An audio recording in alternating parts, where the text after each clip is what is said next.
Hanging out with Stephen McIntyre in Edgewood, New Mexico. I'm Rosalinda Roman, and this is New Mexicast. Welcome back, everyone. And years bring change. People grow, and memories remain. Memories remain.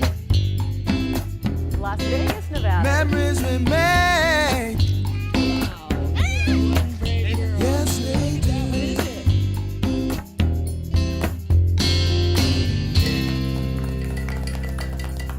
Hello and welcome back to New Mexicast, the enchanting weekly TV show featuring interesting people and places in New Mexico and beyond.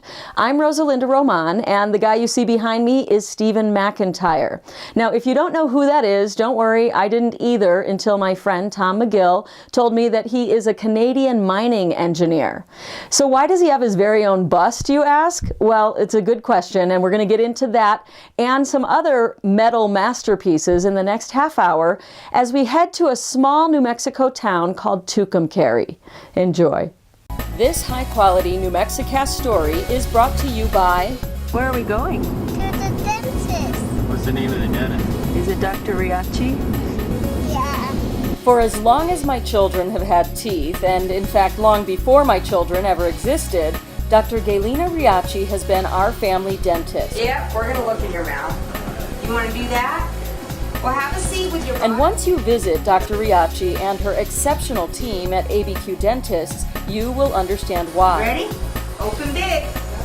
From the amazing way she puts nervous little ones and even nervous adults at ease, Oh my! to the state-of-the-art dental equipment and expertise, ABQ Dentists is where you will find the smile you've always dreamed of. See for yourself at abqdentist.com.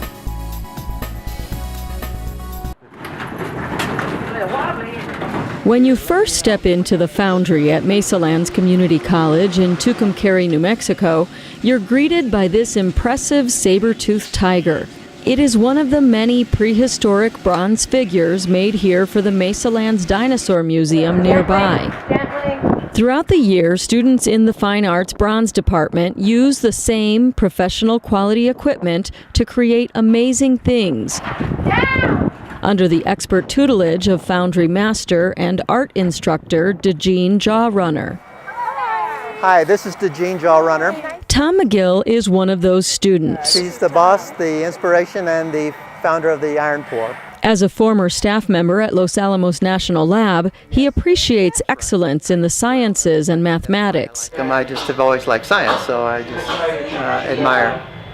admire scientists and mathematicians. So. And he thinks outstanding scientists should get a bit of star treatment like athletes and actors do. I see all these football players get busts in Hall of Fame, but I think science and technologists and mathematicians, I do scientists and physicists and mathematicians. There are several people that are underexposed, and I just want to give them a little shot. So. With that goal in mind, Tom collaborates with artist Allison Aragon to create larger-than-life bronze busts of physicists and mathematicians. That looks heavy. It is. He weighs. She weighs 128 pounds. Who is she? This is Lisa Meitner, a physicist from the turn of the century. She was most famous for being robbed of the Nobel Prize. Her lab assistant got the Nobel Prize because he was Otto Hahn, the German, and she was Austrian but Jewish and had to escape in 1932 and sort of just was not considered, but she basically defined fission because she bombarded neutrons with particles and observed that the elements appeared that should not have appeared. It could only have appeared if larger elements were broken down into smaller pieces. And so she recognized that. Her being a physicist, her lab assistant was a chemist and wasn't prepared to recognize that. So. Transforming metal into a sculpture is a very involved process, taking weeks or months for a single piece. But once a year, DeJean Jawrunner and a dedicated group of artists help speed up that process. The foundry switches focus from slow, steady bronze projects to a week-long intensive iron-centric workshop called an iron pour. We do an iron pour once a year. This is our 15th, and people come from all over the country. We have Alaska, California, Michigan, Ohio, Texas. I'm sure I'm forgetting places, but we're across the board. And historically, we've been doing that. We've always had that kind of population.